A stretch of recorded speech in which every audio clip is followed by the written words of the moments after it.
Que delícia a festa junina, né? Que peninha que esse ano nós não temos a festa junina. Mas eu vim aqui hoje a caráter de caipirinha para contar para você a origem da festa junina. Você conhece a origem da festa junina? Não? Então vou te contar. A festa junina, ela tem origem lá na Europa e foi trazida aqui para o nosso país no período da colonização e foi bem aceita. Lá eles comemoravam essa festa para comemorar os santos Antônio, São João e São Pedro. Hoje, a festa junina deixou de ser de cunho religioso e passou a ser de cunho cultural. Ela é comemorada em toda a região do nosso país, e especialmente no Nordeste. E também nós comemoramos a festa junina porque é o fim da colheita, é uma festa, em homenagem aos trabalhadores rurais. E é tão gostoso na festa junina, tem tanta coisa gostosa. Você sabe alguma coisa típica da festa junina? Você conhece? E alguma lenda? Você já ouviu contar? Não? Então vou contar para você uma lenda. Conta-se que Nossa Senhora estava grávida junto com a sua prima Isabel.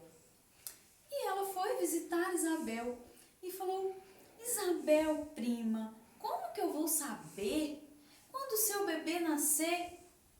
Isabel disse a ela que seu filho se chamaria João Batista e que quando ele nascesse, que ela iria colocar um mastro lá no alto da montanha e no pé da montanha ia acender uma fogueira. Passou-se bem tempo, muito tempo, e Maria viu um fumacê.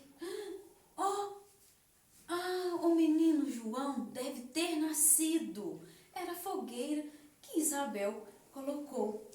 Acendeu lá no pé da montanha e Maria então ficou sabendo que João tinha nascido.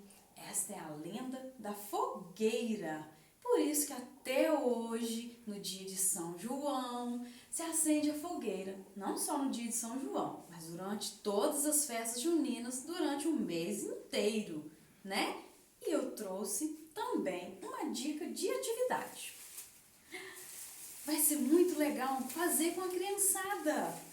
Nós vamos pegar um chapéu ou uma peneira e vamos colocar dentro desse chapéu várias figurinhas, coisas que são de festa junina, típica de festa junina.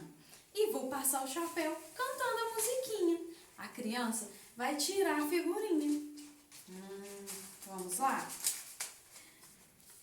Fogueira!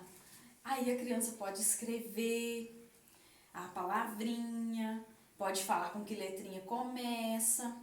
Eu coloco várias coisas que pertencem à festa junina. Fogueira, chapéu, quadrilha, pipoca, balão. E uma outra atividade que eu quero sugerir também é a da sanfoninha. Essa sanfoninha feita de papel que todo mundo adora na festa junina. Que tal fazer a sanfoninha e colocar dentro da sanfoninha uma surpresa? Pode ser a letrinha do coleguinha, pode ser as letrinhas do alfabeto, as 26 letrinhas, e pode ser também a inicial do nome do coleguinha. Quando ele abrir a sanfoninha, tchan, tchan, tchan, ele vai encontrar a sua letrinha. Bom, pessoal, esse foi o vídeo da festa junina. Espero que vocês tenham gostado. Aí não se esqueça, se inscreva no canal e deixe o seu joinha. Compartilhe esse vídeo com todos os seus amiguinhos. Tchau!